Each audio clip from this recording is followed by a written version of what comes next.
Prabowo Subianto membagikan momen makan malam bersama dengan Presiden Joko Widodo.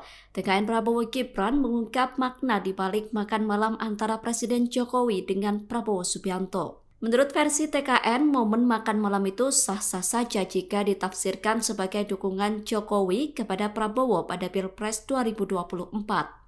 Pernyataan itu disampaikan oleh Wakil TKN Prabowo Gibran Ahmad Muzani. Dilansir dari Kompas.com, Muzani mengatakan bahwa pertemuan Jokowi dan Prabowo itu bukan hanya sebatas dukungan saja.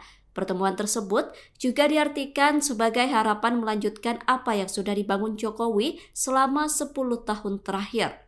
Muzani mengatakan melalui makan malam itu Jokowi berharap kepemimpinannya bisa dilanjutkan oleh Prabowo. Muzani berkata, program yang dibawa Prabowo sebagai capres merupakan program-program yang menyelamatkan rakyat kecil.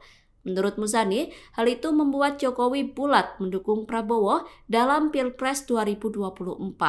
Sementara itu, Koordinator Staf Khusus Presiden Ari Dwipayana mengatakan makan malam itu digelar pada Jumat 5 Januari. Ari mengaku tidak mengetahui isi dan tujuan dari makan malam tersebut.